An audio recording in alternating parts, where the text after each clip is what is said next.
In the previous video, the execution of the program failed whenever we tried to send another prompt. The reason for the failure is this. If the large language model makes a function call, the next prompt or the next responses API rather expects the function output in the input. So we have to change the input, which would contain the type, the call ID and the output result set. But we did not provide this, that's why it failed. Now we are at the final step, or step number 3. Now here we are going to complete the entire coding. But before that, I have made some changes in the description. So you see the description contains way more details about what this function does. So this is the first function, fetch SQL customer info. Similarly, I have changed the description for the second function also, which is fetch all accounts for customer. At the same time, I have changed the instruction also, and in instruction, I'm commanding the LLM to follow the instructions below strictly. So if there are multiple customers with the same name, the user should be asked to provide the customer ID. The database will return a list of accounts. So every account should be listed, and I'm asking the LLM not to summarize or omit any records. And I'm asking the LLM to format the output in a clear bulleted list.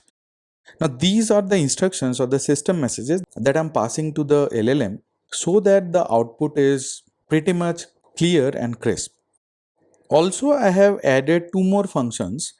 One function is fetch details of an account.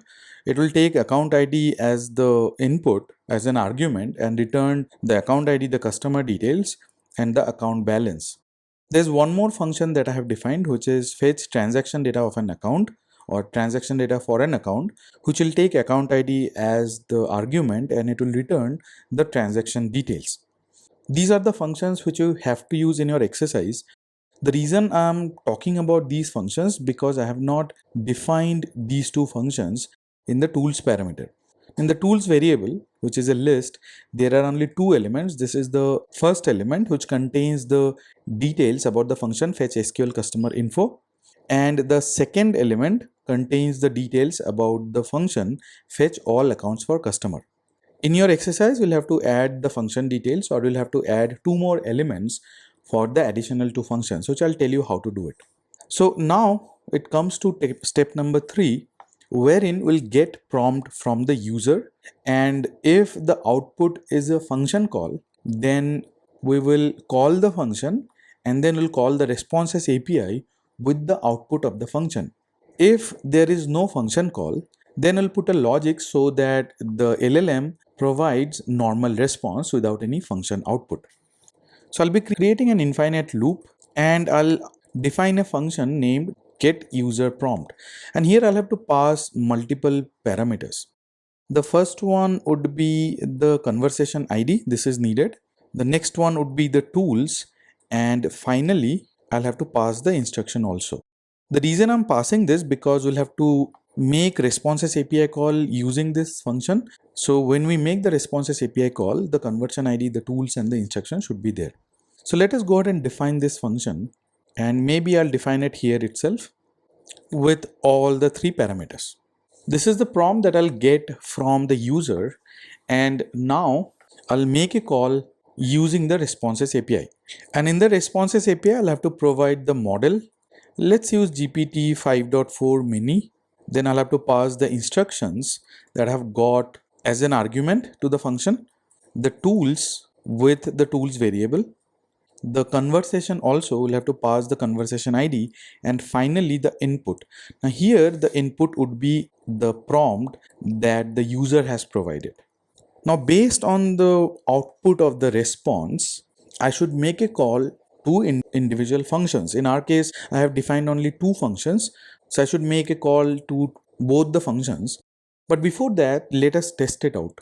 And if I use the account details, then the LLM should make a function call to this. If not, if I ask for customer details, then the LLM should make a call to this function. Let's try it out. I'll be using a different customer and a different prompt altogether. This is the prompt, and let's see. So it was a tool call or a function call. The customer ID is this, and it is making a call to fetch SQL customer info, and the type is function call. Now, if I try it again, if I try this prompt and then press enter, it will error out because the responses API is expecting the function output. Let me show you what do I mean. Let me put the same prompt again. Now, even then it is erroring out. The reason is because after the function call, we should pass the function output to the responses API, which I'm not doing it. Anyway, so let's do one thing. Let's type sys.exit so that we come out of it after a single call, and every time I'll ask different questions. So I'll have the same customer ID. Okay, so I'll use the same information, provide me details of customer this. So it executed and it is making a call to the function fetch SQL customer info. Let's try it out again. So this is the next prompt, provide me account information of customer, the ID, and let's see which function call is made. So the function call is fetch all accounts for customer. So it is working. Let us try a few more prompts. Now this is a different prompt. Let's see which function is getting called. So it is also making a call to fetch all accounts for customer.